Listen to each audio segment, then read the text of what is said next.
nesta longa estrada da vida. Olá, tudo bom? Uma saudação especial aos nossos telespectadores da TV Cidade, um abraço ao nosso Super Bruno, ao nosso diretor Classir, e hoje estamos aqui com o Senair. O Senair é uma pessoa que veio para a Farroupilha para somar. Provavelmente também tenha recebido alguns aprendizados nessa cidade serrana aqui. Então vamos conversar um pouco, Senair, dos mais variados assuntos, aquilo que faz o Caminhos da Vida da gente. Então a gente poderia começar você relatando um pouco do seu dia a dia lá um pouco mais jovem, porque continua sendo muito jovem ainda, Senair. Paulo, uma saudação especial a quem nos acompanha e te agradeço pelo convite, agradeço a TV Cidade que está sempre nos convidando para esse espaço tão nobre, que as pessoas que nos assistem sempre elogiam a maneira com que é conduzida as conversas aqui, a maneira como são conduzidas, que é bem acessível, né? A gente fala das coisas simples da vida, que é isso que as pessoas gostam.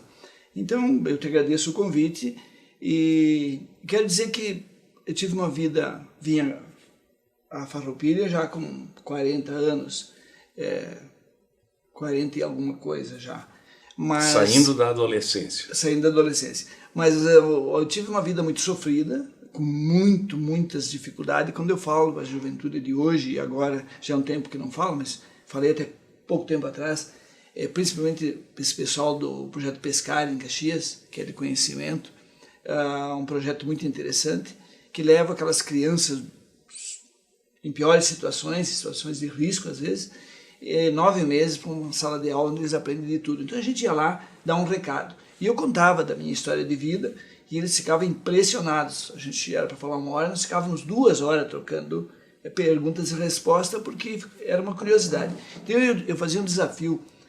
Vocês estão aqui, que vieram de bairros com as maiores dificuldades. Agora eu estou apostando com vocês que se nós fizermos uma análise, a minha dificuldade foi muito maior que a de vocês. E se eu dei a volta por cima, e hoje eu estou bem localizado na etapa da vida que eu estou, foi não medindo sacrifícios e não medindo esforços e sempre enxergando uma luz que eu teria que avançar sempre.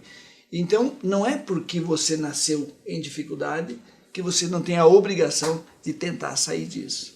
Então, isso foi, vamos dizer, deu bons resultados, onde eu falei da minha própria história de vida, como exemplo. E isso faz com que a gente ainda deve acreditar no potencial interno que cada um tem, né, Senair? Pelo fato principal de que ser acomodado, dizer, não, mas esse é o meu destino, isso aí foi reservado para mim, isso é como uma desculpa que não tem noção nenhuma. Eu entendo que essa parte é a parte bonita e que todo e qualquer cidadão tem condições de almejar. Só que provavelmente o que falta um pouquinho hoje é aquele respaldo que você teve, que eu felizmente também tive, dos nossos pais, de impor limites e impor a noção de metas. Você vai, você sabe e você vai conseguir. Eu sempre digo que eu nasci dia 13, que é o dia da sorte, porque é difícil uma criatura humana ter tanta sorte acumulada ao longo de 68 anos, que logo eu vou completar 68 mais 1, né, Paulo? Ou 70 menos 1, tanto faz. Mas pouco mês e meio eu já estou completando. Então, se eu acumulei tanta sorte, nasci com tanta sorte, eu tenho que usar ela. Ter nascido onde a parteira, minha mãe e meu pai, meu irmão mais velho num bercinho de madeira, bem rústico, um lampião de querosene em cima do roupeiro e uma cama, o pai e a mãe, e a minha ia ter que ser junto com eles. Não tinha outro ambiente para mim. Logo, um ano depois, veio minha irmã. Então, diante de não ter um banheiro dentro de casa, o nosso o nosso banheiro era um pinico embaixo da cama, do pai e da mãe. Então depois, até os 10 anos, você ia no mato fazer necessidades fisiológicas.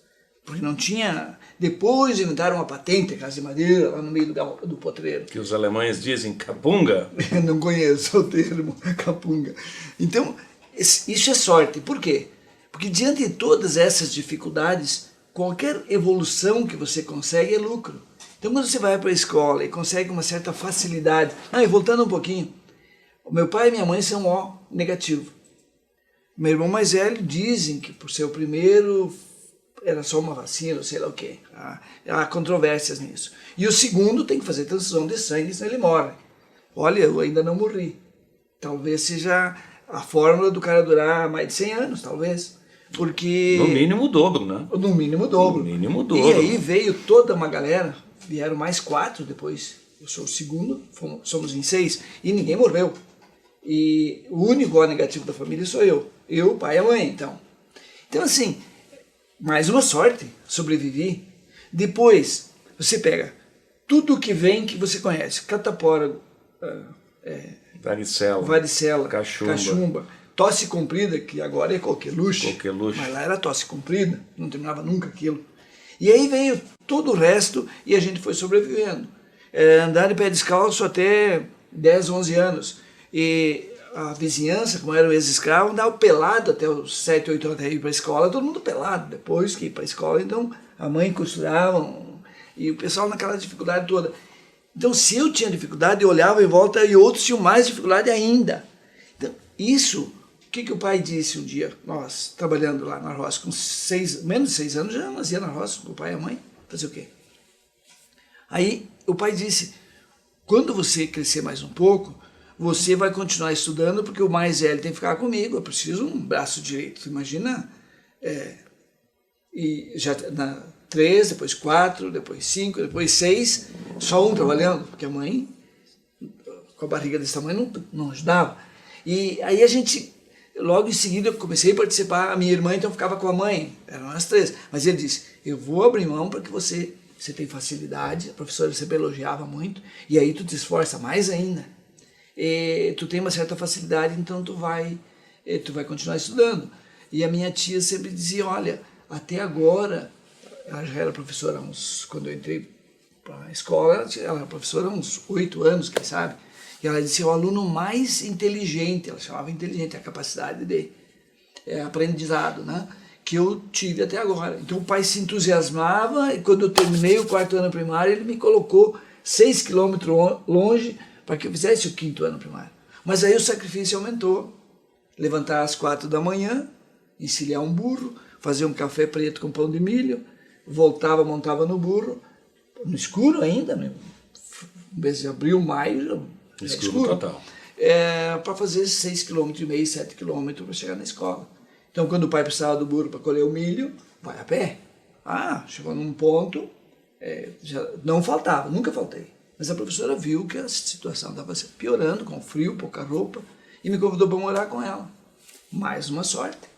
Você fica no próprio colégio, que era só lavar os pés, ajudava ele, tirar o leite e tal, lavava os pés e entrava na sala de aula. Me emprestava um chinelo mais quentinho, entrava na sala de aula. Era só um corredorzinho e já entrava na sala. Isso é sorte. Então, se tu vai contando as coisas que vieram se acumulando, todo mundo vai acreditar que foi sorte mesmo. E o segundo ponto, aproveitar as oportunidades que vieram. Sem dúvida, esse é o ponto Então depois principal, disso, né? Mais um ano na casa dos vizinhos, porque veio um professor de Caxias para ficar lá, aí fui na casa dos vizinhos, à tarde eu ajudava a trabalhar, e tinha uma solteirona, uma mãe solteira, que naquela época era um escândalo ser mãe solteira. E a gente brincava muito, eu com, deixa eu ver, 12 para 13 anos, e ela já com quase 30. E tinha uma outra irmã que eles, vamos dizer assim, adotaram, né? Que vinha só nas férias. Então era uma festa. Naquela época faziam aquela simpatia com a aliança, ver quem casaria primeiro e tal. Iam na horta plantar o alho na noite de São João, de Santo Antônio, acho que era. Para o alho que brotasse, aquela pessoa casaria antes. Tinha uma série. E eu comecei a participar dessas brincadeiras e era muito divertido. Então, aí a gente começa a aprender uma professora vinha de Criciúma para dar aula, ela dormia no quarto do lado onde eu dormia, no sótão da casa. E cada um levava a sua velhinha, e outro dia de manhã levantava, nem antes de clarear o dia eu já ia ajudar o pessoal. Então, isso tudo era aprendizado. Olha a sorte, morar com uma professora ali. Quer dizer, não aprende só com teu pai e tua mãe, que os dois, coitados, o pai desenhava o nome, a mãe nem desenhar o nome, não conseguia. Eram analfabetos mesmo, nunca foram na escola. E aí você vai para um local que você tem alguém te incentivando e te ensinando. Aí depois, eu fiz o exame de admissão ao ginásio, em Anarrec, para ser professor rural. Olha o tamanho da encrenca, a possibilidade de você ser professor, nossa, te tira o sono. Futuro garantido. Tá? Futuro garantido. Não, mas eu queria ser Na professor. época. Eu queria ser professor com o CEPERS, com a CUT me apoiando, não naquela época. Naquela época, a responsabilidade... Naquela época tu tinha que ensinar. Nessa modernidade que você falou, você passa a enganar. É verdade. Então, o Paulo e telespectadores, a minha grande preocupação era ser responsável, passar para meus alunos, ainda com 17, quando eu comecei. E completei 18 e já estava dando aula, em 2 escolas. Então eu tinha que preparar a aula, corrigir as provas, preparar as provas, e tudo isso. E eu tenho nas minhas memórias, eu copiei um trecho de um livro que uma professora de São Marcos escreveu, e ela conta o que ela pegou nas escolas onde eu dei aula, o depoimento das professoras quando foram fazer as visitas de fiscalização. Os elogios que eu recebi como professor, eu transcrevi na íntegra. Por quê?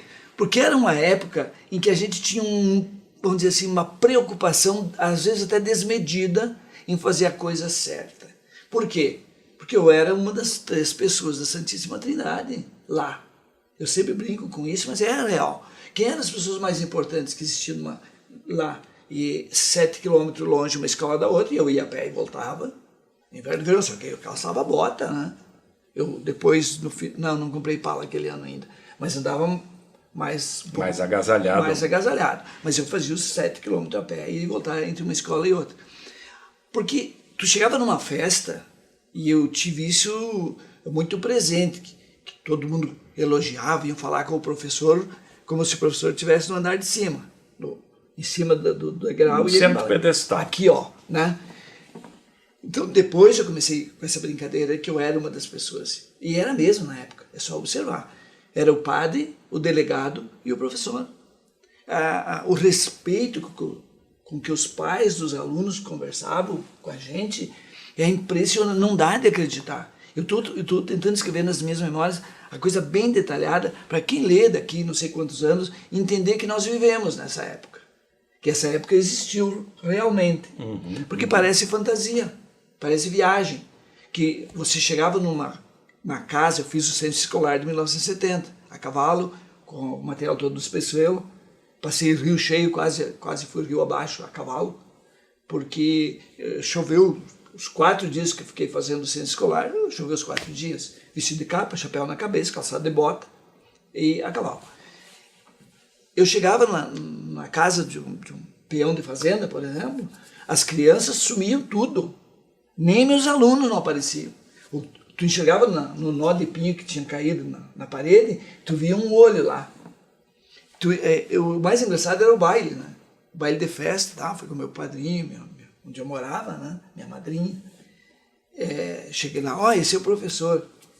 Aí os caras falaram, você é o professor, vê se fica com a gente no próximo ano, os alunos gostam muito. E a gente gosta das coisas novas que você está ensinando para eles. É um professor que veio formado. Não era aqueles professores emprestados, professor que não sabia um pouquinho mais que os alunos, e eu passei por isso também. Sim. Então já era um professor preparado. Eu tinha estudado a didática da matemática, a didática da gramática, a didática de tudo, como se ensina. Então o aprendizado era bem maior. Então, e aí quando tu resolvia tirar alguém para dançar, aí era complicado. Porque as moças vinham... Era meio compromisso. E assim, você entrava às vezes numa canoa bem perigosa, porque o pessoal, você imagina o comportamento de um professor num baile, tinha que ser o comportamento. Então tu tinha bônus e tinha ônus. de ser professor. Mas eu digo assim, foi uma experiência fantástica. Eu acho que todo adolescente Deveria passar por isso. Ter a responsabilidade de passar por esses momentos que te marcam para a vida toda, positivamente. Senair, vamos avançar um pouquinho no tempo. Como aconteceu, resumidamente, a tua chegada em Farroupilha, e escolheste Farroupilha para... Foi meio por acaso, Paulo, porque eu morei em 9 cidades.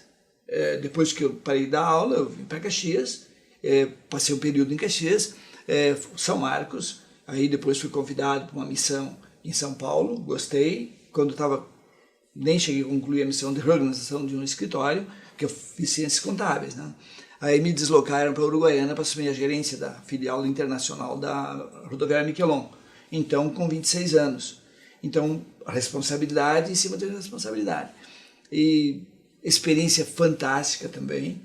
Eu voltei para Minotran, onde eu trabalhei também antes como contador. Eu trabalhei nas Sul Rações com o Bump e o seu Radaeli, que eram sócios. Eu trabalhei na Aristocrata, e assim foi. O último emprego, eu saí da Minotran pela segunda vez e vim para o Chateau Lacave, em Caxias. Uma SA, primeira vez uma SA. E também foi um aprendizado fantástico enquanto contabilidade, enquanto administração, como se faz e como não se faz. E dali eu comprei um supermercado, fiquei 10 anos. Antes de fechar o supermercado, montei a Furgão Bento e fomos para Bento, que era o foco, moveleiro, baú, que na época praticamente ninguém tinha baú. Era Isabela e deu. E aí foi um foco de mercado nascente, nascemos junto com o foco de mercado. E aí eu disse, quando nós passamos na 453, eu disse, aqui é o local. Tinha aquele postinho à direita ali, e o resto era mato, né? O matador, o postinho e mato. Isso aqui fica perto das duas cidades e tal. Aí montamos lá em Bento, por circunstâncias, e depois nos deslocamos. Só para nos localizarmos, esse local do posto que você falou é Rio Burati. É o Burati. Então, por acaso, depois eu fui morar em Bento, claro. Depois eu vim ali, porque eu tinha comprado o terreno. Hoje ainda falei sobre isso, que essa Santana que tu viu ali foi o que me deu o terreno da empresa. Eu dei a Santana por 7.500 metros e sobrou dinheiro. E muita gente me chamou de louco. Hoje é um terreno que vale em torno de 3 milhões, acredito eu, a 4 milhões. E eu tenho a Santana, então, como mais um lance de sorte que eu tive na vida. Eu tenho ela e não vou me desfazer. Então, o que acontece com isso? A gente foi somando e do Burati apareceu o negócio da casa, comprei a casa em 94, comprei numa semana e já vim morar na mesma semana. Me estabeleci aí do teu lado e já vai para 27 anos, fez 26 já agora em dezembro. Eu estou morando em Farroupilha. Fui acolhido assim de uma maneira, você acompanhou no início, inclusive você estava na prefeitura, ou foi logo depois, uma coisa assim, com o Magione ainda, com o Bump, com o seu Cezinho Portolã. Então são pessoas que me acolheram. E toda a cidade, hoje, as amizades que eu tenho aqui, eu recebi proposta para tirar a empresa daquele para São Marcos, por exemplo, meus amigos de São Marcos. O atual prefeito, eu fui professor dos irmãos dele e fui colega dele na universidade depois, o Evandro Kluber. E então me convidaram, dava terreno e tudo, podia vender aqui para lá. E eu nunca mais, eu acho que eu não digo que eu vá morrer em Farroupilha, porque depende muito do futuro do país. Eu já tive para sair há 2 anos e pouco, e depois a coisa deu uma guinada. Então, mas provavelmente, eu não quero sair de Farroupilha. Mas se acontecer uma desgraça, eu não vou ficar aqui. Eu não vou ficar no Brasil. Essa é a decisão, né? Mas se continuar do jeito que está aí, e que, se Deus quiser, vai dar certo, a gente continua. Esse aspecto, essa análise que tu estás fazendo, eu acredito que hoje o nosso povo está bem mais ciente, tá? Já levantou da cadeira, já está preparado, não para um confronto, mas para um embate, tá? Socioeconômico, de que determinadas posições e governos tá, de esquerda não poderão mais acontecer em um país como do tamanho territorial do Brasil, com o potencial que nós temos, com a gana e a capacidade de trabalho que o brasileiro tem, que ele enfrenta qualquer desafio. Acredito que, seguindo esse raciocínio, eu acho que tu vai ficar morando em Farroupilha aí no Brasil ainda. Sabe por que eu tenho dúvidas? Que quando eu vejo um Boulos fazer a votação que fez, ir para segundo turno em São Paulo, quando eu vejo uma Manela Dávila aqui fazer a votação que fez, quando eu vejo outras capitais onde tantas pessoas ainda não se convenceram que eles não ganharam nada em 15, 20 anos e que não vem nada, cada vez vai vir menos, porque foi consumido o que existia nesses 15 anos, foi consumido. Quanto nós gastamos em passadinha nos Estados Unidos, quanto nós gastamos em Cuba, quanto nós gastamos na Colômbia, quanto foi na Venezuela, quanto foi no Equador, quanto foi na Argentina. Quer dizer, dinheiro nosso que saiu pelo meio dos dedos e foi para lá. E quanto dinheiro estão nas contas? O Palocci mesmo disse, até fazendo um parênteses, esses dias disseram assim, mas aquela moça estava tocando para Dilma e agora queria ser ministra da Saúde, né? E aquela moça cantando para Dilma, e música e tal, apareceu o vídeo, foto e tudo dela com o Maia e tal. Eu digo, olha, isso para mim não quer dizer nada, eu tenho foto com o Lula, eu tenho foto com o Palocci, eu tenho foto com o Kinomoto lá, como é que é? Da fundação do Lula lá, como é que é? Aquele japonês foi o presidente do Sebrae na época. É o Paulo Okamoto. Paulo Okamoto. Então eu tenho foto com toda essa gente. Eu prefiro não lembrar de alguns nomes. Eu tenho foto com o Manteiga.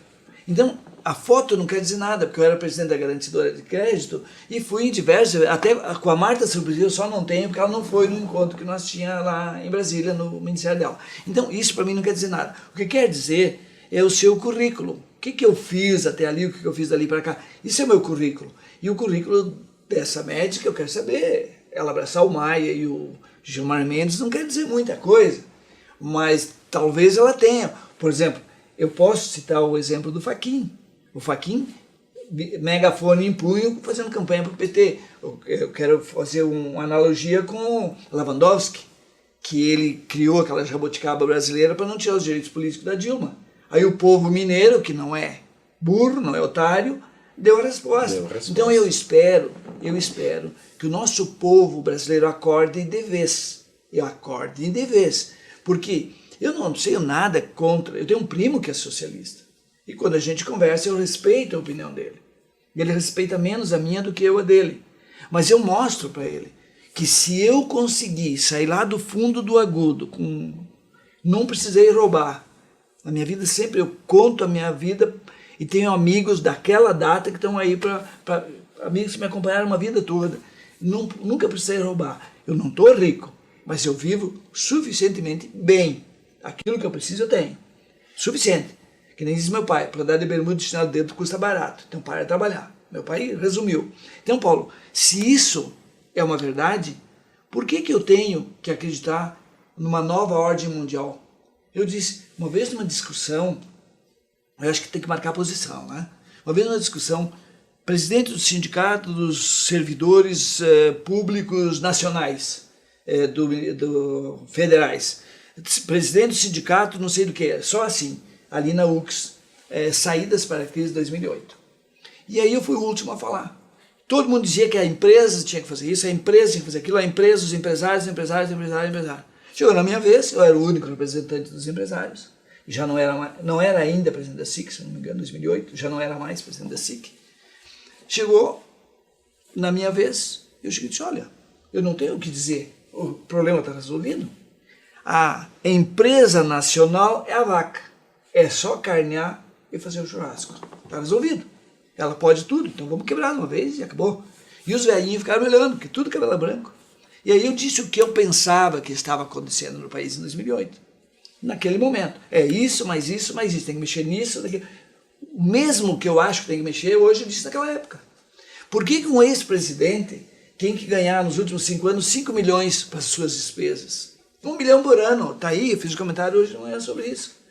Então, Paulo, se tu pesquisa, tenha curiosidade, tem 2, 3 sites que mostram as despesas dos últimos 4, 5 anos de cada presidente. A Dilma foi a campeã de gastos. Mas será que ela faz o quê com tanto dinheiro? É uma das perguntas que eu faço, né? Para que tanto dinheiro na mão de uma única pessoa? De uma única pessoa que todo mundo conhece, sabe a capacidade, né? Então, assim, o que eu disse naquela época, eu estou dizendo hoje, está valendo. Tem muita gente, muito para o meu gosto, ganhando muito dinheiro. E tem um exército enorme de coitado ganhando muito pouco. Pouquíssimo. O que vamos fazer com essa gente que vai ganhar 250, 300 reais agora de auxílio emergencial? E o caixa está raspado. Vamos combinar. Exatamente. Tudo o dinheiro que saiu do caixa federal para os estados e municípios, e o Bolsa Família foi aumentado, tudo que a gente sabe que saiu, eu não sei de onde está vindo tanto dinheiro. Não, e aí vem um outro detalhe, Sanair.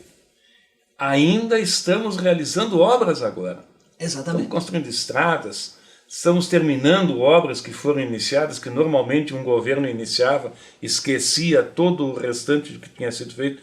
Bolsonaro está terminando obras. Isto chama-se respeitar o dinheiro público. Então, Paulo, o medo que eu tenho é que as pessoas não entendam. E nós temos um número enorme de nem, né? Não estudam, não trabalham e não pensam. Então, nem. Estão ali, morando com os pais, na frente do computador, não sabem o que é, não tem resiliência para nada, eles não têm o mínimo de conhecimento do que é o mundo aqui fora. As minhas filhas agora, que estão adultas, uma já é mãe, a outra vai ser mãe daqui a 1 ano e pouco, coisa parecida. Então, elas já estão com 32, 33 anos, elas dão risada. Pai, como é que tu sentava do nosso lado e dizia essas coisas para nós? Tá, mas então, isso se chama formação. Você não vai ser uma irresponsável com o teu dinheiro, você não vai ser responsável com a tua família, você não vai ser uma irresponsável no mundo. Você precisa responder pela tua própria vida e saber que tu não está sozinho na ilha. Isso é vamos dizer assim, e já praticamente encerrando, nós estamos com o nosso horário vencendo, né? Isso faz com que cria-se, tá? Cada vez mais aquele ânimo nas pessoas que está um pouco desativado. A solução está a nosso lado. O caminho da vida está traçado. Nós temos que percorrê-lo de forma positiva, sem esperar que alguém jogue uma corda e te puxe para frente, mesmo que esse puxar seja em um plano horizontal. Isso faz com que a gente crie a necessidade de nos mexermos um pouco mais, porque é aquela história do tanque de combustível. Nós temos um tanque de combustível dentro de nós e nós temos um tanque de reserva. E a gente nunca soube até hoje quão grande é o tanque de reserva. Senaíra, os nossos amigos da TV Cidade, um abraço. A tua conclusão se vira nos 30? Eu te digo que, resumindo, nós teríamos que voltar alguns anos para tratar da educação. Eu fui um formador, meus ex-alunos estão todos bem situados na vida, uns mais em cima, outros mais baixos, estão bem situados. Acho que aprenderam as lições que a gente procurou passar nesse sentido, dando o exemplo da própria vida, do próprio exemplo do professor. Muitos seguiram, estão todos bem situados, e eu acho que nós teríamos que voltar alguns anos na educação para formar futuros profissionais e não ir para a escola para comer a merenda, para falar de sexo e para fumar droga. Isso, brigar com o professor. E brigar com o professor. E desrespeitar o pai do aluno, né? O professor, pregar um desrespeito, uma desobediência, uma falta que falta para nós é o respeito, a disciplina e até certo ponto saber a quem a gente teme, que não se sabe. Então nós temos que voltar através da educação para melhorar o país, caso contrário vai ser muito difícil. Fica para um outro programa. Eu defendo uma tese de que nem só a educação, mas eu defendo o ensino. É uma questão só de terminologia. Um abraço a vocês. Nesta longa estrada da vida